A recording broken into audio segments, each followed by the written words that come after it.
Welcome to Get Naked with Dr. Kate. I'm Dr. Kate Balestrieri, a licensed psychologist and certified sex therapist.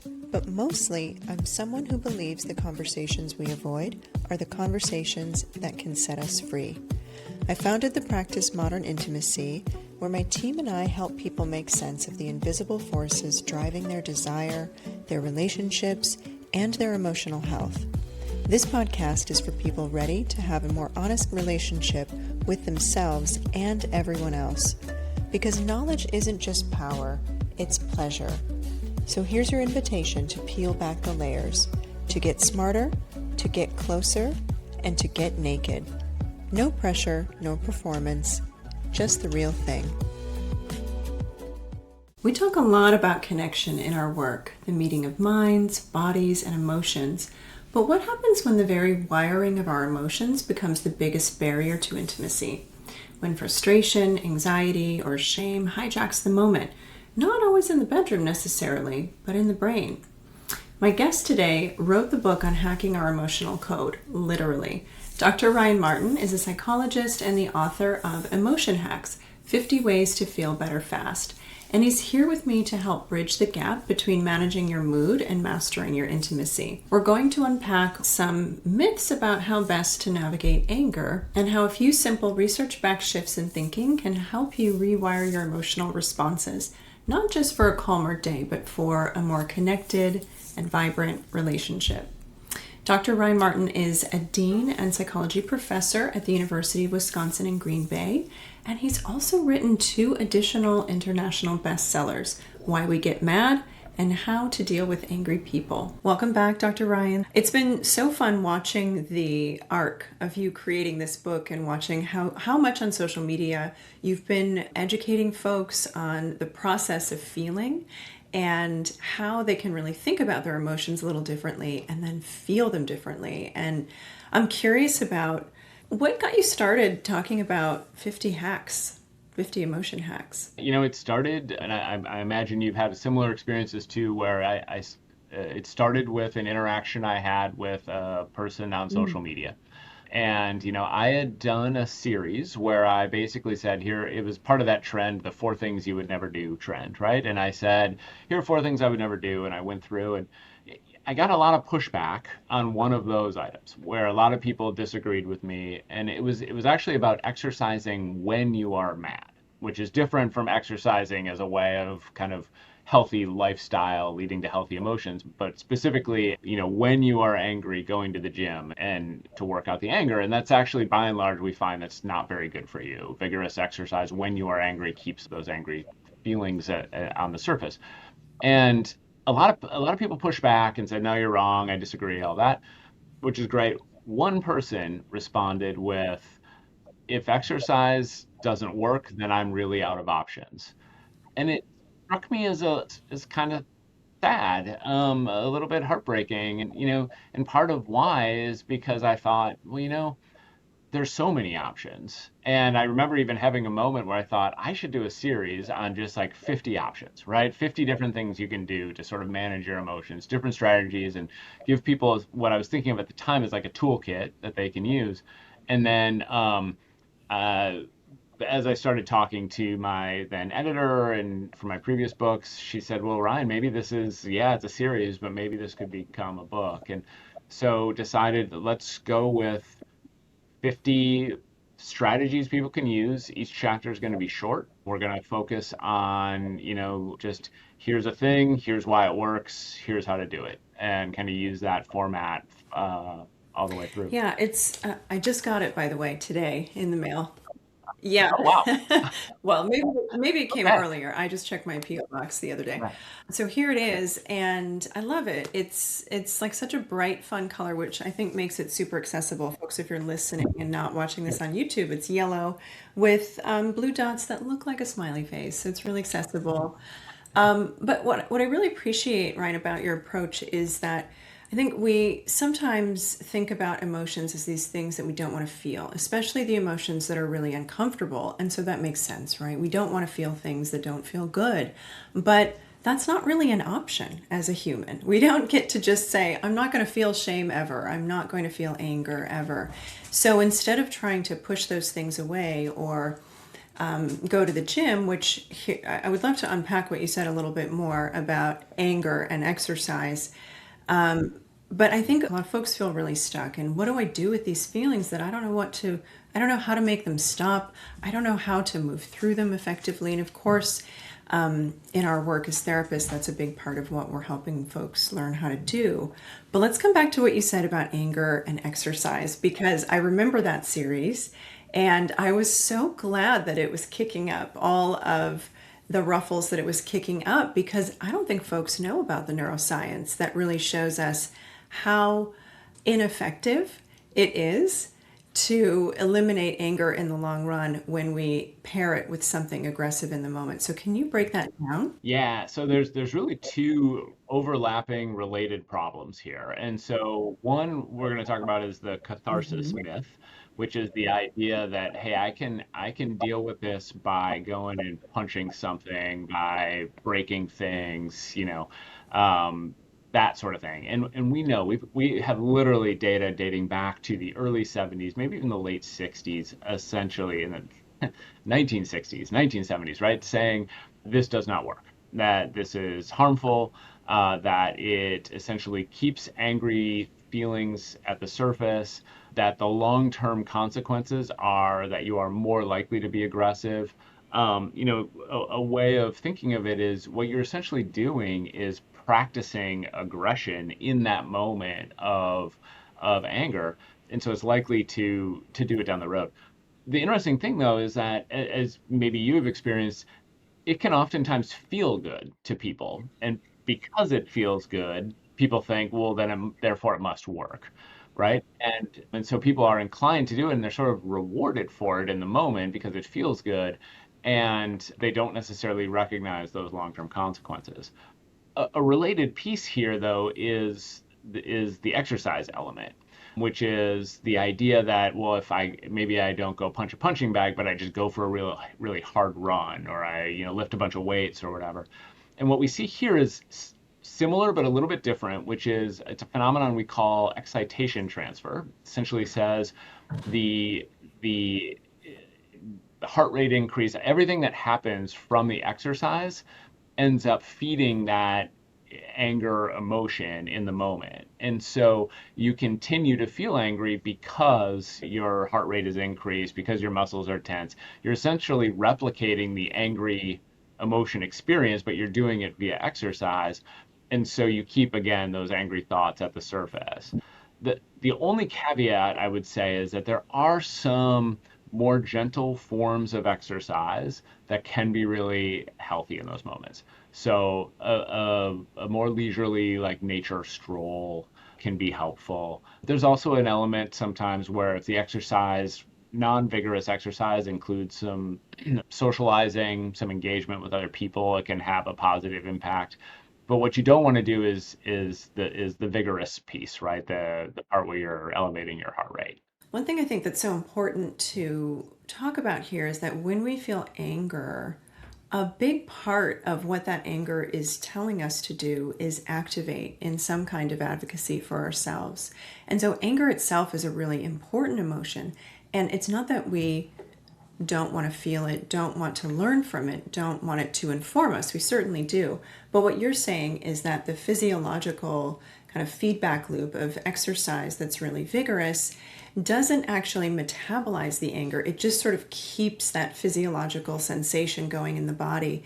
And so that's where the danger is, and sort of the long term relationship that people have with their anger and how they express it. Yeah, that's a really, really nicely put. And yeah, one of the messages I try to communicate in the book is that your emotions are not a thing that you should just be trying to ignore or alleviate or decrease.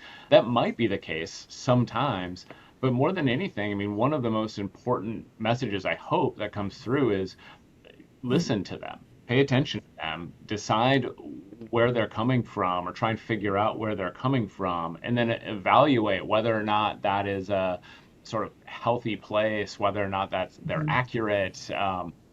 Pay attention to those things and then use that information. That more than anything, I think we should be thinking of emotions as a source of information, not the only source of information, but a place where we can find out more about our, what's going on in our life. And that practice requires emotional regulation. A lot of folks Yes. find themselves in this pickle where they're feeling big feelings and it's so intense that they're acting without really pausing, and it's because they've never fully learned how to do that pause. And one of the things that's so great about your book is there are 50 options right there to help people start building that practice, because the Yeah. pause is where we get that juicy information about what is this Yep. emotion telling me about me in the context that I'm in, or this relationship, or this interaction that you're having with someone. So it's I think a really good starting point for folks who maybe need a little more practice and need a bigger toolbox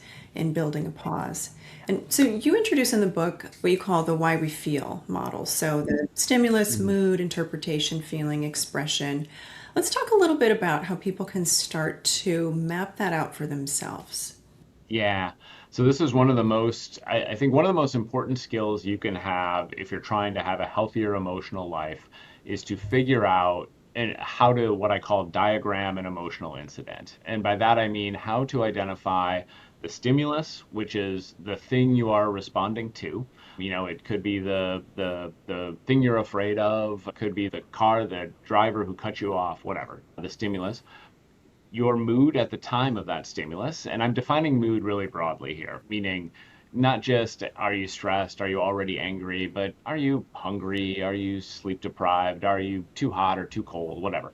The phenomenon, the experience you're having when you experience that stimulus. Your appraisal or your interpretation, which I would probably, if there's a most important part, I might say this is it, because it's how you're evaluating that stimulus, what that thing means to you. So is it good or bad, right? That's one evaluation. Is it safe or dangerous is another one. Is it blameworthy? Is it punishable? All of those sorts of things. But then you're also evaluating your ability to cope with it. So how bad is this? I've decided it's bad. Is it going to ruin my day, my week, my life? All of those things are part of that appraisal. And then we have the emotional experience. So this is the part that where people become aware essentially of the feeling: anger, sad, angry, sad, scared, jealous, guilty, happy, excited, all those different things. And that includes the physiological arousal. It includes some relatively predictable types of thoughts depending on the emotion. But it also includes that last piece, which is what you want to do or what you do when you are in that emotional state. So you mentioned anger. It kind of unleashes a desire to protect or deal with the lack of justice or the unfairness. Oftentimes that's associated with this desire to lash out. Fear is associated with a desire to avoid. So that behavior, it isn't something we have to do, but it's something we're inclined to do, what we sometimes call like an action tendency, which is what we might do in those moments. And so what I encourage people to do is when you have an emotional experience, take time to map those things out, because that opens up a doorway for you to figure out, well, where do I intervene? And not just in this specific case, but you can identify patterns. What are appraisals I tend to engage in that might be problematic? What mood do I tend to get in where I'm more likely to get scared or where I'm more likely to be sad? And then maybe I can work on preventing that mood, right?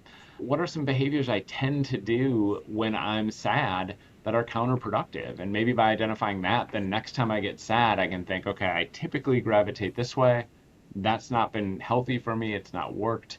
Maybe I can try something different. I love that. It brings a lot of intentionality to the process of feeling, and that process is one of the it can be challenging, of course, but it's one of the most beautiful ways to really meet yourself over and over again. And when we embrace our emotions as part of the tapestry of who we are, it can really give us so much more depth in how we understand the roles that we play in life, how we show up in those roles. And in the work that I do regarding, sex and relationships, people's relationships with their emotions play such a huge role in the quality of their relationship and in the quality of their sex lives. But we don't often pair those things together. We like to sort of compartmentalize: my sex life lives here, my relationship is here, my feelings, if I'm even aware of them, are kind of over here. But it's a really interwoven blend of experience.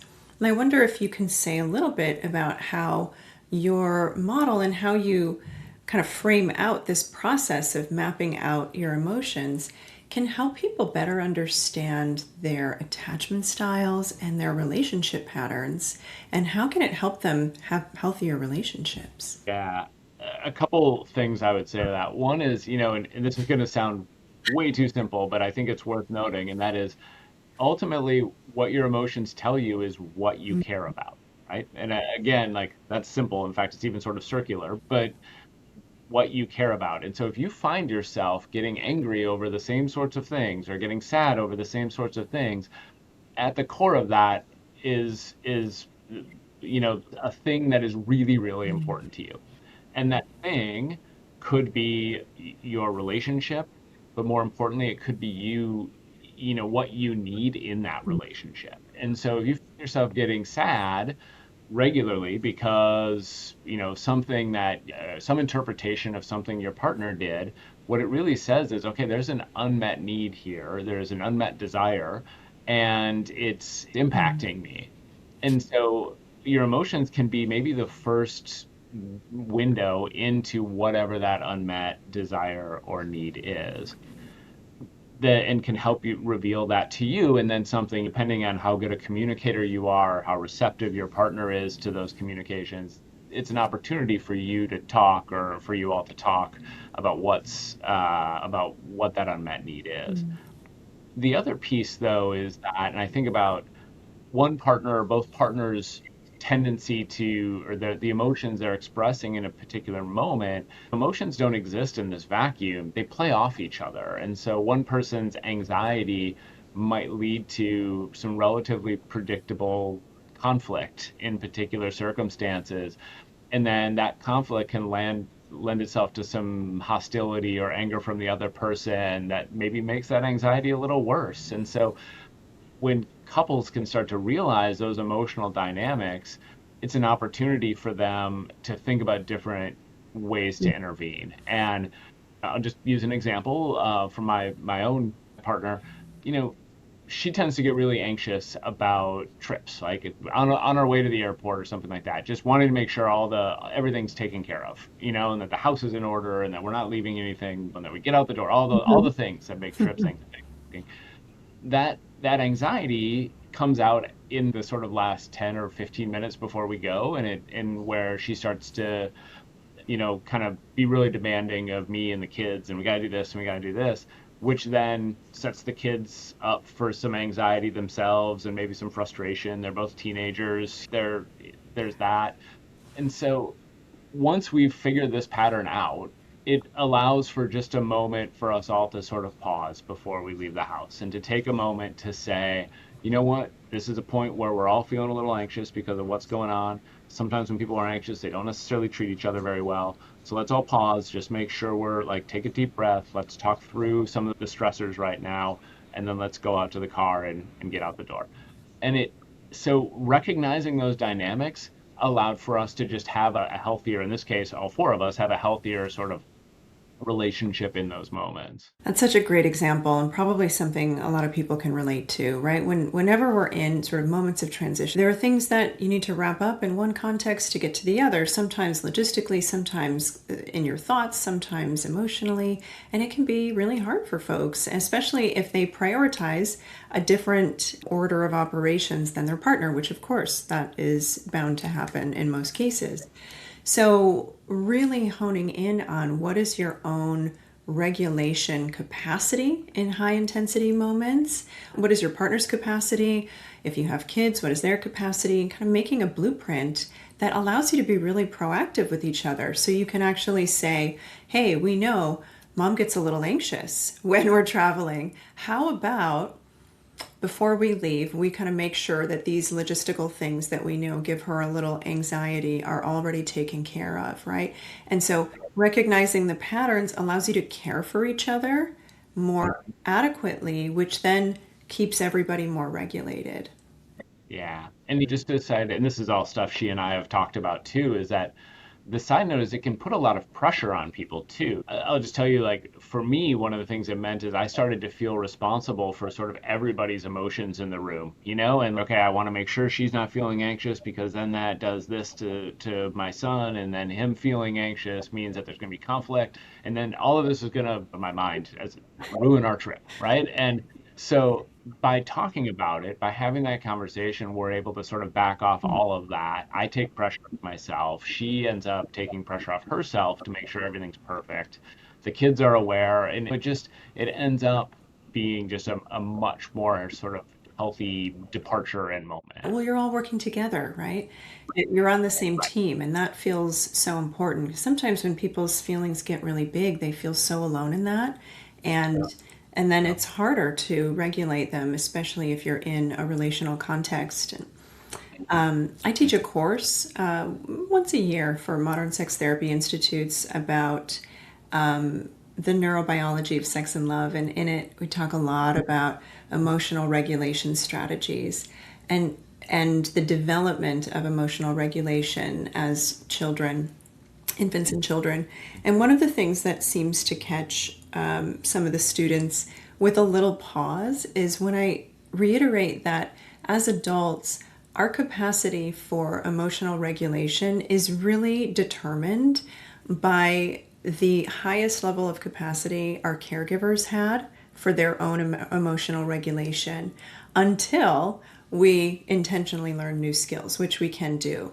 But it's sometimes, frustrating for people to hear, and also sometimes really validating when they're struggling with their own emotion regulation. If you didn't have people who modeled it well for you, how would you have learned those skills? And if they never learned them, how would they model it for you?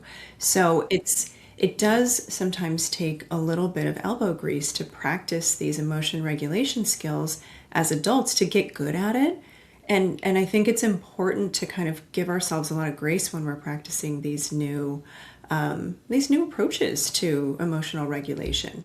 I love that you said that. I think if I had a wish for people, it is that they recognize that these things aren't necessarily set in stone, that yes, what your childhood experiences were like does predict how good you are at this as an adult, or your ability as an adult, but there's still opportunity to learn. In fact, a lot of emotion management happens in adulthood with people who are willing to engage that way.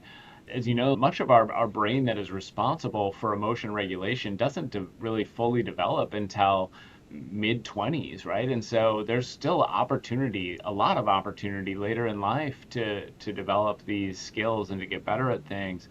And I think, there's a lot of things I didn't learn as a kid that I've had the opportunity to figure out as an adult, and I hope people can be committed to that, because you can have such a fulfilling life the more you kind of pay attention to and work on this in a billion different ways, including relationships and including your professional life and all those other ways.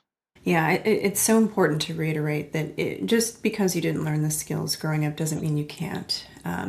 What I find sometimes is that when folks are practicing how to regulate their emotions, sometimes it is really hard. And so it can bring up other feelings of inadequacy or shame or fear. How would you recommend people maybe use the hacks that you've created to address that, maybe proactively, so that if they do start to feel like, wow, if they feel down on themselves for not being where they want to be, that can be a very discouraging place to get stuck.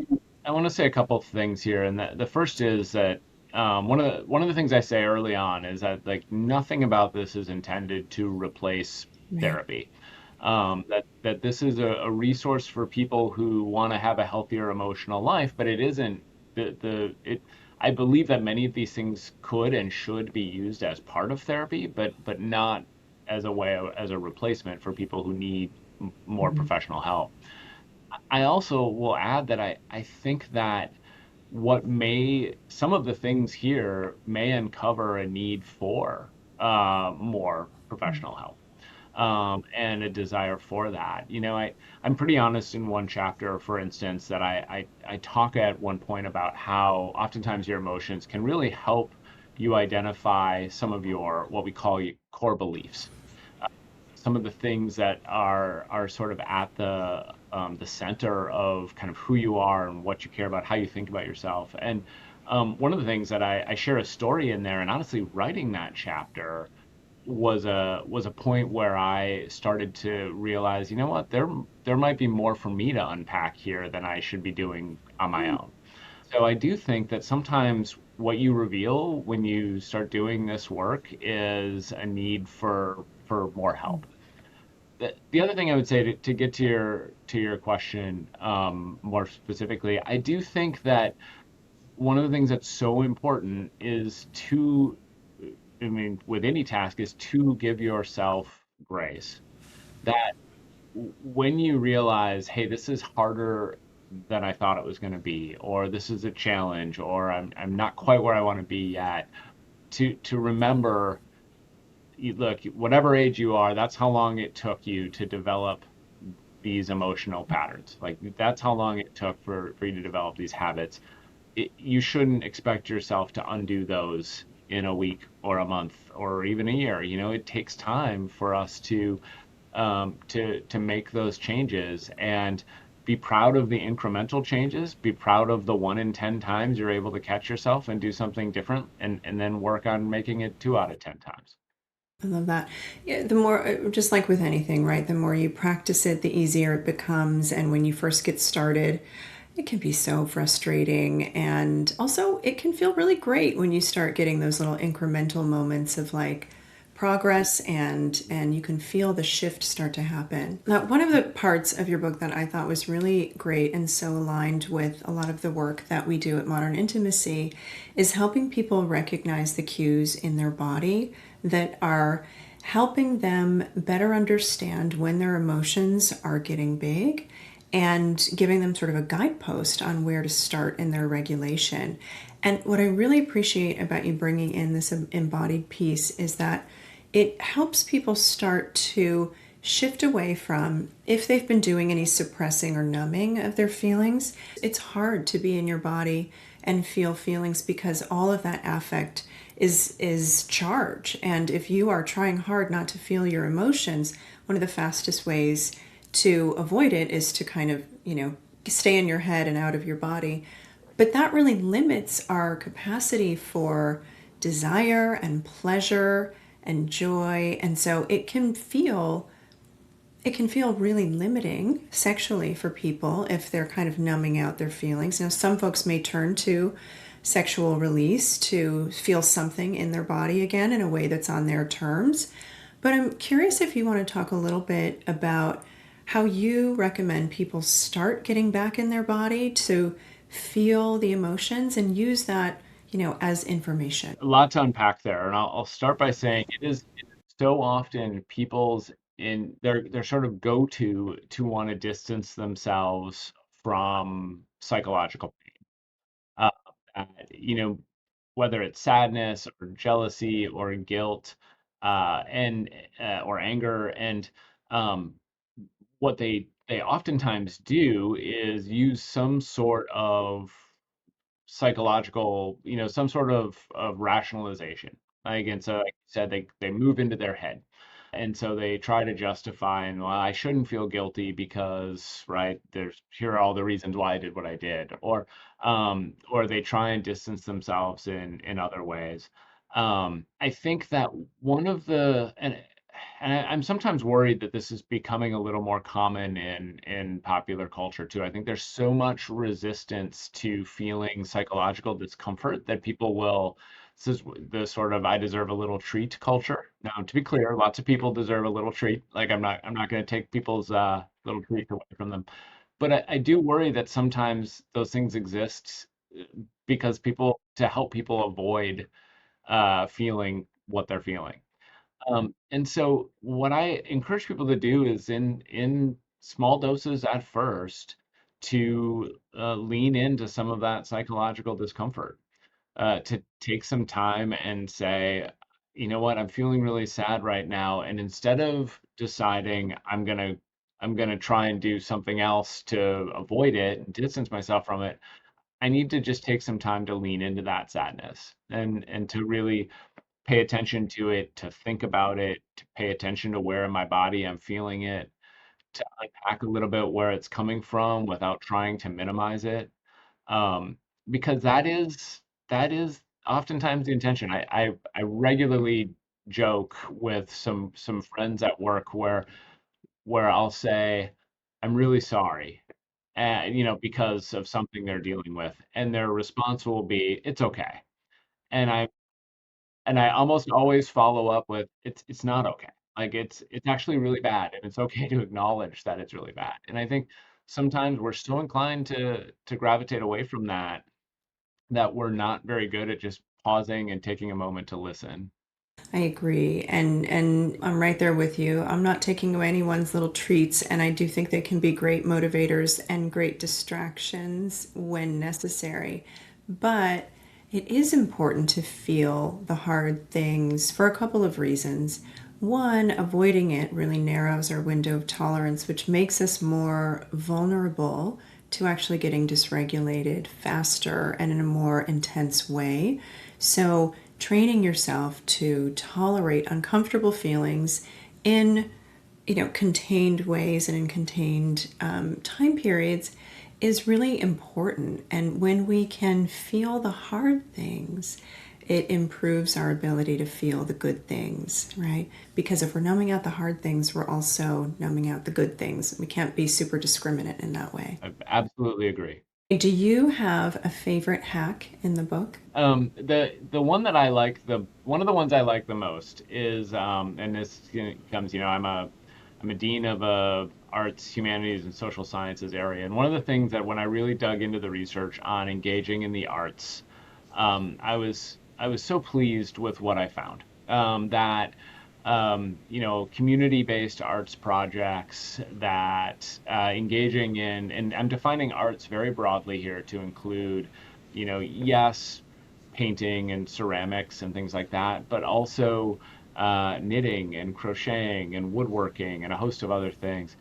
That engaging in those activities, especially if you engage in them with other people, so you go to I guess the studio or whatever and meet people, it can have this really really powerful positive impact on your emotional wellness, your self-esteem, your confidence, your absence of loneliness, and so on. And so that was a really good one. And I'll just tell you that about 6 months ago, I started to develop a little bit of a sleep problem. I was under a lot of stress, and one of the things I started doing as a way of trying to quiet my mind down was, and now for the record, I believe that I might be one of like a top 10 worst artists in the world. Like there's very little I can do artistically. But I got a coloring book and some colored pencils, and I started spending 10 to 15 minutes every day just coloring. And it had this positive impact on me in that it helped me quiet my mind a little bit. It helped me focus, but without, sometimes when I quiet my mind too much, then that's when I actually try and like I gravitate Mm, towards stressors and things. This gave me something to focus on, and it wasn't. It really helped, and it felt good, and it was fun, and so that's one of right. them. The other one I really would say is to really use your emotions to help better understand Mm, yourself and to pay attention to your core beliefs and the beliefs that are coming out through those emotions. Share another personal example. One of the things that I've sort of discovered about myself over the last 10 years is how uncomfortable I am with any situation where I am like a burden mm, to people, like where I'm and this is anything from like asking someone to do me a favor, or even and this is how it sort of came up in my head is even like when I'm in the school pickup line or drop off line, the idea that other cars want to get past me and I'm keeping them from whatever.